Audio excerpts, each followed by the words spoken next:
Hello, Voyages from a very, very stiflingly hot southern Spain. 37 degrees now. It's not even 2 o'clock, which is really midday with the sun. Spain insisted on going on German time during the war. So it's actually 2 hours out. So 2 o'clock here is midday, really, for the sun. It's stifling. So I've been over there trying to, umbrella, and no, it's just too hot. Anyway, hope we've all come down from the premiere of Voyage in London. So back to normal, if one can, and another one. This time it's come from Italy, so I haven't had to pay any import charges. You know how we kind of got another single, but we didn't. And I said in my live stream, this ought to be a single. Well, I've gone and done another, hopefully this will be the last one. We're all disappointed, weren't we, that Don't Shut Me Down didn't get a 7-inch single. I've still a faith that we did really well. We were waiting for a Don't Shut Me Down. We might still get one, I don't know. Little things, again, just CD single, no 7-inch. So, and I said that this one should be a single. So I've done one. And,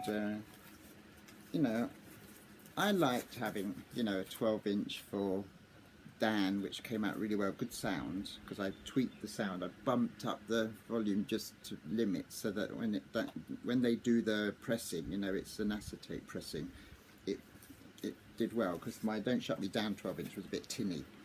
This one, can you see that? No doubt about it.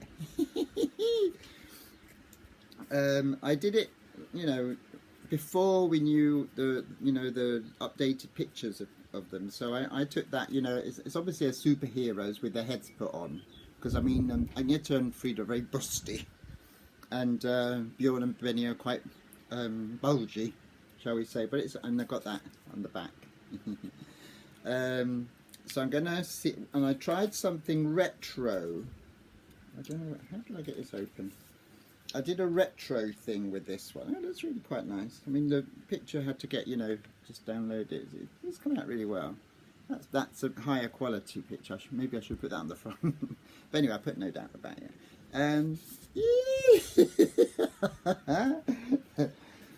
I've gone all retro. Oh, this is really good. Look. I've done it. See, what happened was, I have actually got an epic 7-inch single with no writing on it. It was like a misprint.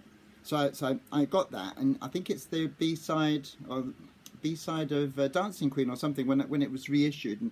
And sometimes the stamping machine, back in the factory, would miss. And so I just got a yellow, an orange. So I used that as a template. And then did a bit of, the fonts and everything, and I copied the side A details and all that, and I put 2025 because this is my 5th one. And what I've done is I've done it as a AA side. So on the first side is actually an extended mix that I found. Hopefully that will be reversed when I send it, otherwise it's back to front. But it should appear to you as the right way round, hopefully.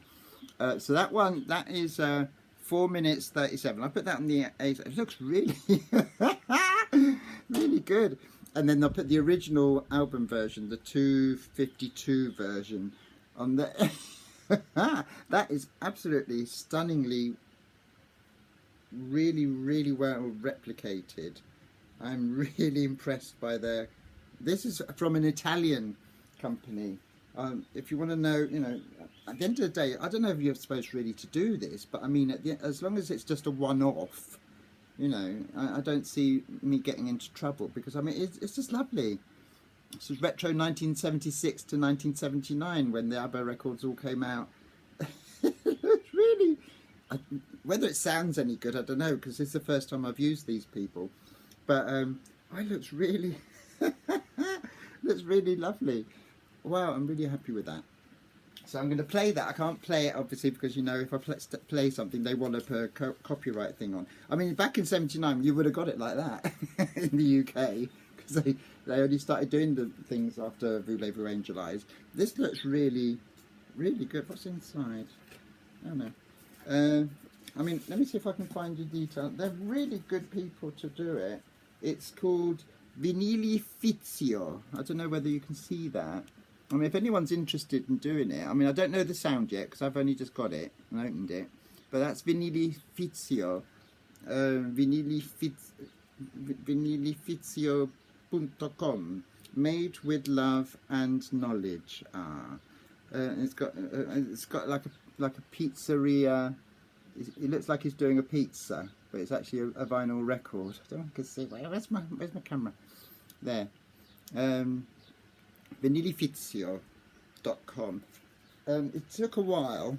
Maybe they're busy, but they also did say that they've got COVID, and so they had to shut down for a while. It's obviously an individual. I just love it. So I'm going to play it, but before that, I was going to now that you know I've had time to simmer down from the premiere in London and everything and the Voyage. I was going to sort of run through some of my thoughts about, you know, is it the end and all that sort of thing. Love it. So what, you know, discussions. I mean, all my group that I have in a little messenger group, we all met up in London. It was fantastic to see everybody, and you know, lots of us went twice, 3 times. Some I know have been 6 times. I think Ian Cole from Australia made the most of it, went 6 times I think. I've been 3, my husband been twice, Yorgi, my friend, been twice, taking my niece in August. But let's talk about the red carpet, because that's where we got most clues about what's going on. You know, again, you know, we haven't had have we had an official statement saying this is the end? Well, no, some said it, and, you know, Frida said, well, no, maybe this, maybe that. Bjorn's like, But the main thing about it was when, you know, I've watched a lot of footage online and everything. So we took some footage from afar, but obviously it was just like the back of the heads or people in the way. So my footage wasn't that good. But I really didn't want to do much videoing like that. When I was there, I wanted to see it with my own eyes. So I left all the videoing and stuff like that and photography to others. I wanted to be in, you know, in the moment and just open my eyes and go, the ABBA is really in front of me. I can't believe it, you know.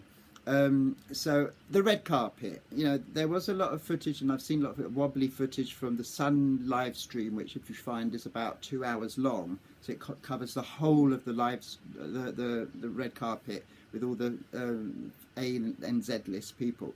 But if you go down from when ABBA went, you know, down the red carpet, you know, you're getting the same thing, the same old.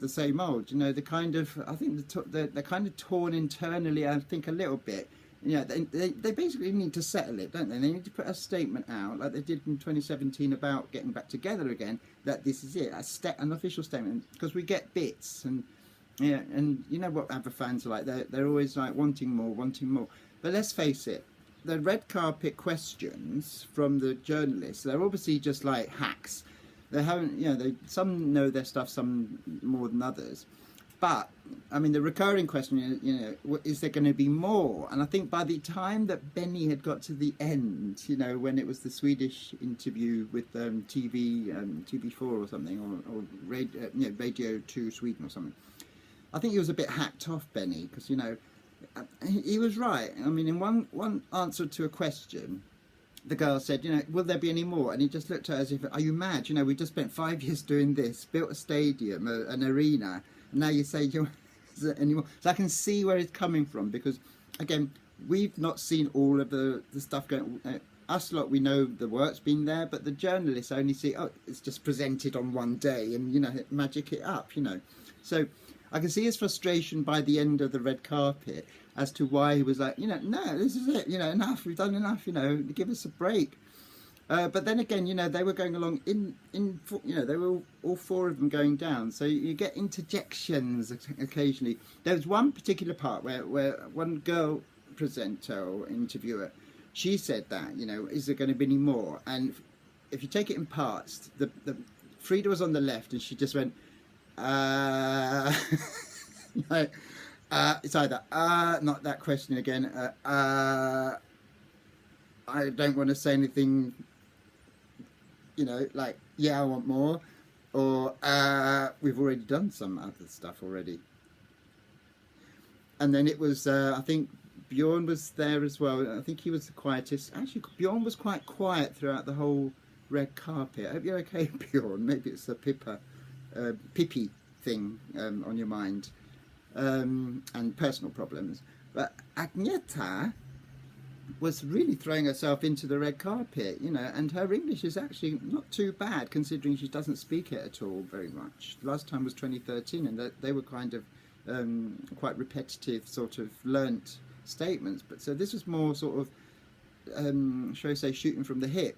Agneta was really into it. She was doing, I think, most of the talking from the bits that I saw. You know, I've watched hours and hours of it. You know, Agneta was doing her bit, and she was like answering questions and that really, really nicely. You know, about her feelings and the coming from the heart. You know, all this sort of thing. ABBA's never left them, and so that bit there where Frida goes, and Agneta's sort of looking at Benny because she knows Benny is getting irate, and Agneta says, and she holds his arm, they want more, and then goes like that. Now, who's they? Us they? Or the journalists, taking the mickey out of the journalists, or Universal Music? Because there's it's not definite or anything, but it has been heard in the gossip and the rumours that Universal said we want more, and that meeting apparently was a bit heated. I'm not saying whether that actually took place, but people, you know how these things get stirred up and everything, but I'm just saying what I've heard. So that bit, you know, with Frida going, and yet saying, no, they want more, and Benny going, yeah, we built a stadium, a whole arena, you know. So there's a kind of, I wish they'd put out an official statement, knock it on the head, one way or the other. And then there's a list of the, which is from a friend Justin who's found this out, a list of the serial numbers of the records and the way that the songs from Voyage were registered as in the publishing house or something, or the music industry numbers, serial numbers. And there's like an order. So, you know, like, so we can work out roughly which songs, let's see if I can find it without going too long on this. But so I have to scroll up quite a long conversation about this. Timelines. 2017, I still have faith in you, don't shut me down. 2019, I can be that woman, Bumblebee, plus at least one of the two unreleased tracks, this Hit by a Train one, which came up in the Carl chat in London. Someone asked about it, and he said, well, he wasn't letting on that he knew anything about it, but so that's a rumour. That's going to be another Just Like That, you wait and see. 2021, Little Things, new backing track of Just a Notion. Other four tracks, possibly 2021. So all the other tracks came afterwards. So Angel Eyes is number 171 on the UK Spotify charts. Something to do with TikTok. People are playing it a lot on TikTok. The thing is, though, the charts, or the UK charts, or any of these charts now based on individual songs, they're not really singles charts. They're fads, like someone said. Someone in my little group said this. Spotify just reflects fads in music, not really sales, which I think is actually quite a good point.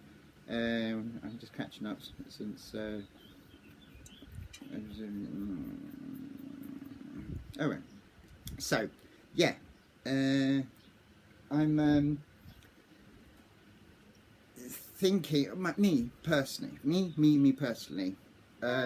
we might get one more for 2024 Waterloo, and then they will then say, You know, you've been asking, this is really it. And I think that fair dues. I think 2024 will get not departure, ABBA departure. That sounds a bit, you know, gruesome, but ABBA finality. I mean, it all sounds very. No, I don't know, but something punto y aparte. Yeah, point and that's it. Moving on. I don't know, but that's me. That's what I would like. Is you know, that will be the 10th studio album, but we don't know. I mean, then according to Benny, it's all over. Frida wants to, you know, there's a dog coming here. Dog. Frida wants to do more. Agneta seemed up for it as well. I think Agneta, when she came out on stage at the end and saw how much love there was there, she was happy, but she was also like, oh wow, she didn't realise. And I think maybe they've had a conversation when they've all gone back, you know, into that little porter cabin that was their private area. I mean, Frida yodeling to people, Agneta spinning around in the car park, you know, in the beautiful, you know, looks stunning. Benny and his long schmock thing. I mean, they looked happy. I mean, there's pictures of Benny doing that again to Frida at the premiere. So, you know, they look as if they're having fun. So, I don't know. I mean, what do you reckon the conversation after, when they all went home and everybody was wandering home, what they you know, because they were staying at the Stratford Hotel, which was next door to me. I didn't know until I think the next day after that, after the premiere, that they were staying at the Stratford. You know, I mean, I walked past the front door of that hotel quite a few times, and there weren't fans hanging around pestering. So another thing I want to say about the fans, well done this time round, because in 1982 when I was at the Late Breakfast Show, it was horrific. I'm still scarred to this day of the ridiculous. Maybe we'll just calm down a bit, but there were young fans there as well, screaming, shouting, fine, but it wasn't unruly or anything. It was lovely. It was so wonderful to all the people that went to the 26th, the 27th. You know, wonderful people, lovely. So I was really proud of fandom, because, you know, this whole sweaty obsessed bodies thing doesn't apply anymore, because we all really behaved ourselves really well, I think. I didn't see anything naughty or anything. Yeah, I mean, maybe you've got your own stories about things like that, but you know. So I'm going on a bit. I'm going to play my record. I mean, if you want, I mean, what I could do is I could record it spinning and playing, but you still won't get the sound because of a recording. And I can send it through Messenger. So if you find me on Facebook, Diego Lopez, add me as a friend, message me on Messenger. The one that you, because I've got 2 Facebooks, because sometimes I get put into Facebook prison for saying something political, because, you know, I'm quite political as well. Let me see if I can find my, if you find that one, sort of the latest, if you find that one and add me, then because I've got Messenger switched on, then, and if I record the record spinning, and I'll get around the copyright thing, I can just send it directly to you so that you can see it spinning. It's like, I just love it. I'm gonna have another look at that. It's just, I think that's the best yet I've done. I mean, it wasn't long enough for a 12-inch, so I thought I'd put, you know, especially the extended mix. Who did it? It was, I think it was Motown Boy 1 again. Well done, you. What I did is, you know, the little break that he's put in, I don't know, find it. No doubt about it, extended Motown 1 mix or something like that, or Melbourne mix or something. I think that's what they rename it sometimes when it gets taken off. He's extended it to about 4 minutes 20 or something. So, but in the break that he did really cleverly, the kind almost like dropped all the instruments. It's just a cappella almost. I made that double, so it's 4:37. So that's a unique mix. I just love it. I really just love this. You know, I mean, it really looks like 1977, 70. You know, when we. So you know, this is actually more realistic like that. It just looks like a. You know, I'm transported my way back to 1976, 77, 78, 79.